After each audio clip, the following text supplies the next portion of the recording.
Hello dear friends, আশা করি ভালো আছেন সবাই। আজকে আবার হাজির হয়েছি কম্বিনেশন বাংলা সমাবেশের 8ম ক্লাস নিয়ে। তো বুঝতেই পারছেন 7টি ক্লাস বিবি ম্যাথ একাডেমি ফেসবুক পেজ এবং বিবি ম্যাথ একাডেমি ইউটিউব চ্যানেলে আপলোড করা হয়েছে। সেসব ক্লাস দেখে আসবেন, আশা করি উপকৃত হবেন। আর আজকের ক্লাসের যে গাণিতিক সমস্যাটি সমাধান নিয়ে আলোচনা করব, এটি খুলনা বিশ্ববিদ্যালয়ে 2016-17 সেশনের ভর্তি পরীক্ষায় এসেছিল। কি বলেছে এই গাণিতিক সমস্যাটিতে, যে যদি NC12 ইকুয়াল টু NC8 হয় তবে 22CN এর মান নির্ণয় করে। এখানে 4টি অপশন দেওয়া রয়েছে।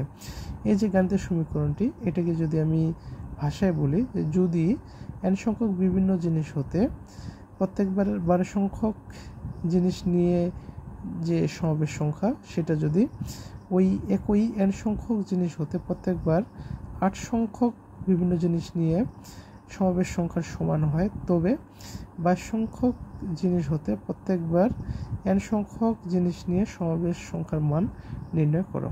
এটা আমাদের কি করতে নির্ণয় করতে বলছে। এখানে 4টি অপশন দেওয়া রয়েছে। তাহলে প্রশ্ন মতে যে সমীকরণটি দেওয়া রয়েছে, গাণিতিক সমীকরণটি, সেটা হচ্ছে কি NC12 ইকুয়াল টু NC8। এখন এখানে একটা কথা বলি, যে NC12 ইকুয়াল টু NC8 কখন হবে? যখন 12 ইকুয়াল টু 8 হবে। হ্যাঁ, এটাও n এটাও n, ওই n সংখ্যক জিনিস হতেই কিন্তু একবার 12টি বিভিন্ন জিনিস নিয়ে সমাবেশ সংখ্যা, একবার 8টি সমাবেশ নিয়ে সমাবেশ সংখ্যা, এই দুটির মান কখন সমান হবে? যখন 12 ইকুয়াল 8 হবে তখনই তো। কিন্তু বাস্তবে কি 12 ইকুয়াল 8 সম্ভব? এটা সম্ভব নয়। তাহলে আমরা যে কাজটি করব, সম্পূরক সমাবেশের সহায়তা এখানে গ্রহণ করব। সেটা কি? সম্পূরক সমাবেশ হচ্ছে সেটাই, তাদেরকেই সম্পূরক সমাবেশ বলা হয় যখন n সংখ্যক বিভিন্ন জিনিস হতে প্রত্যেকবার 8 সংখ্যক জিনিস নিয়ে সমাবেশ সংখ্যা এবং n সংখ্যক জিনিস হতে প্রত্যেকবার n-r সংখ্যক জিনিস নিয়ে সমাবেশ সংখ্যার যদি সমান হয়, তাহলে তাদেরকে কি বলা হয়? সম্পূরক সমাবেশ বলা হয়।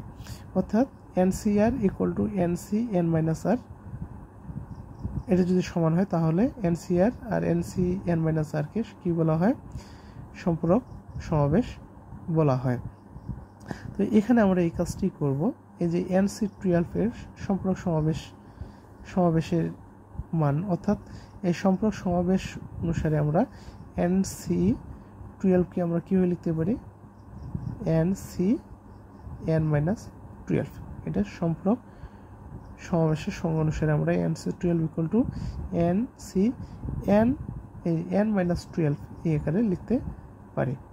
সম্পূরক সমাবেশ অনুসারে আমরা লিখতে পারি। এখানে লিখে দিচ্ছি, এটা হচ্ছে কি সম্পূরক সমাবেশের সংজ্ঞা অনুসারে এটা লিখতে পারি।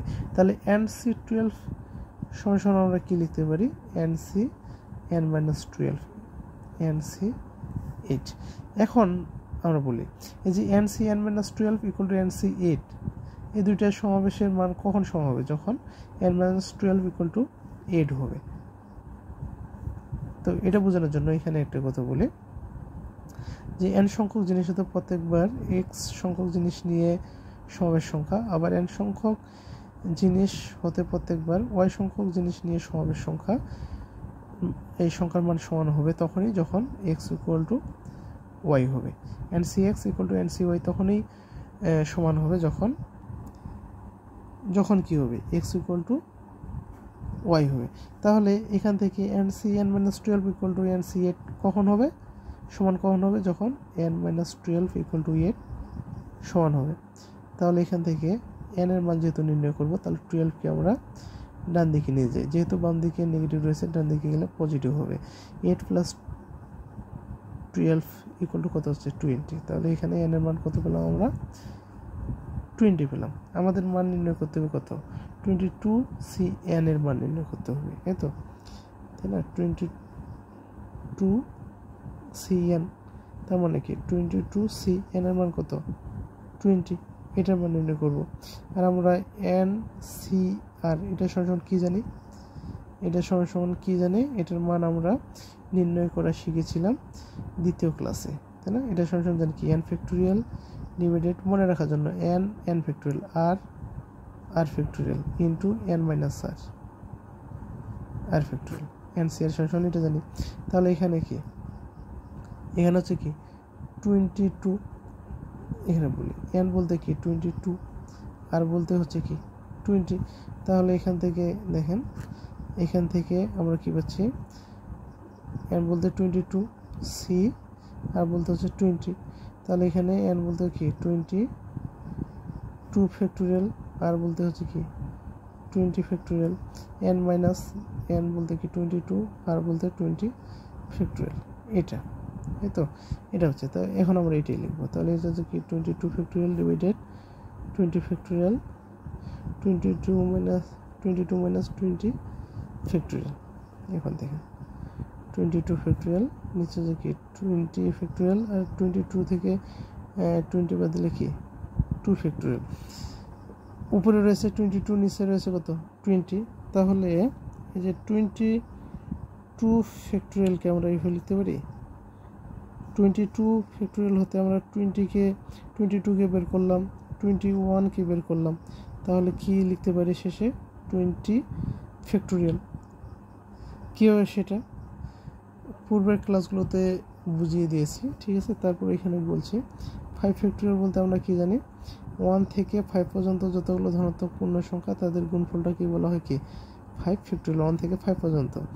এখন আমি এই 5 ফ্যাক্টোরিয়াল হতে কাজ করব 5 4কে বের করব। কাকে বের করব, 5 4কে আমি বের করে নিলাম। তাহলে বাকি কি থাকে এখানে 1 থেকে 3, তাই না? তার মানে 1 থেকে 3 পর্যন্ত যতগুলো ধনাত্মক পূর্ণ সংখ্যা তাকে কি লেখা যায় 3 ফ্যাক্টোরিয়াল।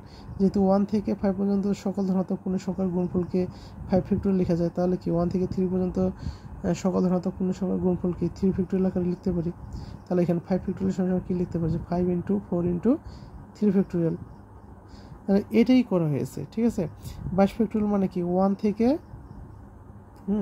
এই যে 22 ফ্যাক্টোরিয়াল মানে হচ্ছে 22, 21, 20, হ্যাঁ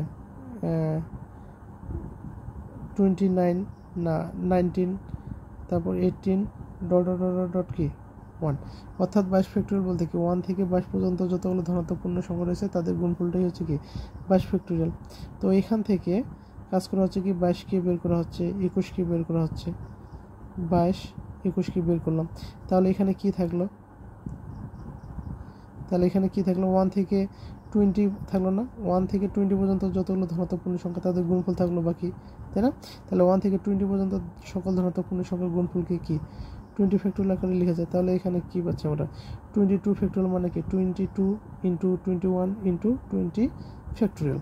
এটাই আমরা এখন লিখবো এখানে 22 ফ্যাক্টোরিয়াল বলতে আমরা কি 22 × 21 × 20 ফ্যাক্টোরিয়াল। নিচে হচ্ছে কি 20 ফ্যাক্টোরিয়াল আর 2 ফ্যাক্টোরিয়াল বলতে কি 1 × 2, হ্যাঁ 1 থেকে 2 পর্যন্ত যতগুলো ধনাত্মক পূর্ণ সংখ্যা তাদের গুণফলকে বলা হয় কি 2 ফ্যাক্টোরিয়াল। তাহলে এখান থেকে আমরা কি 20 ফ্যাক্টোরিয়াল কেটে যায়।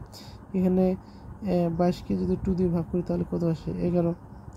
তাহলে এখানে কি পাচ্ছি 11 × 21।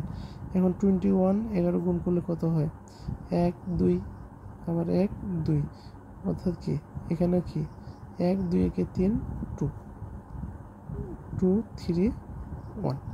তাহলে এখানে অ্যান্সার হচ্ছে কি ক। এটা হচ্ছে অ্যান্সার। আশা করি বুঝতে পেরেছেন সবাই। বুঝতে না পারলে কমেন্টে জানাবেন, আমি আবারও বুঝিয়ে দেওয়ার চেষ্টা করব। আর আমার এই ভিডিওগুলো যদি আপনাদের ভালো লেগে থাকে তাহলে অবশ্যই ফেসবুক থেকে বিবি ম্যাথ একাডেমি ফেসবুক পেজটি ফলো করে দেবেন, লাইক কমেন্ট শেয়ার করবেন এবং ইউটিউবে বিবি ম্যাথ একাডেমি ইউটিউব চ্যানেলটি সাবস্ক্রাইব করে দেবেন, লাইক কমেন্ট শেয়ার করবেন। তো ধন্যবাদ, আজকে এই পর্যন্তই, আবার দেখা হবে পরবর্তী ক্লাসে। তো ততক্ষণে ভালো থাকবেন সবাই, ধন্যবাদ সবাইকে।